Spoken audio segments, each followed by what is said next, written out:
বেশিরভাগ সামুদ্রিক সাপই হয় মারাত্মক বিষধর, তবে সামুদ্রিক সাপের সাথে মানুষের খুব একটা সাক্ষাৎ হয় না, কারণ এরা মূলত গভীর সমুদ্রে থাকতেই পছন্দ করে। তাছাড়া সামুদ্রিক সাপেরা খুবই শান্ত হয়, এরা সহজে কামড় দিতে চায় না। অত্যন্ত শান্ত এই সামুদ্রিক সাপেদের মধ্যে সবচেয়ে আক্রমণাত্মক হলো এই বর্ষিনাগ সামুদ্রিক সাপ।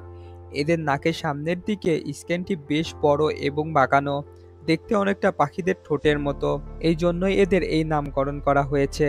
পৃথিবীতে যতগুলো সামুদ্রিক সাপের কামড়ে ঘটনা ঘটে তার 50%ই সংঘটিত হয় এদের দ্বারা। এছাড়া সামুদ্রিক সাপের কামড়ে যাদের মৃত্যু হয় তাদের 90 ভাগই হয় এদের কামড়ে। তবে এর পেছনে রয়েছে এক বিশেষ কারণ। ভিয়েতনামে একটা দ্বীপে এই সাপটিকে খাবার হিসেবে বিক্রি করা হয়।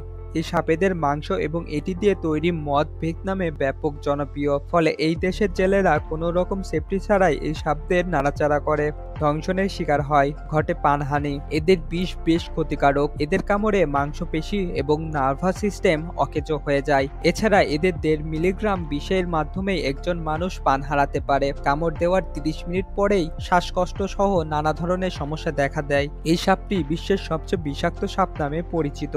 এদের মধ্যপ্রাচ্য, ভারত এবং বাংলাদেশ সহ নানা উপকূলে দেখা যায়। বেশিরভাগ সময় সমুদ্রের ঢেউয়ে এরা উপকূলে আসে। এরা পানির মধ্যে প্রায় 5 ঘন্টার মতো নিঃশ্বাস না নিয়ে থাকতে পারে এবং সামুদ্রিক সাপ হওয়ায় ডিম না পেড়ে সরাসরি বাচ্চা প্রসব করে থাকে। এরা বেশিরভাগ সময় জেলেদের জালে ধরা পড়ে, তাই এদের কামড়ে আক্রমণ হওয়া ব্যক্তিরা বেশিরভাগই জেলেরা। বন্ধুরা, ভিডিওটি কেমন লাগলো? ভালো লাগলে চ্যানেলটি সাবস্ক্রাইব করে পাশেই থাকবেন। ধন্যবাদ।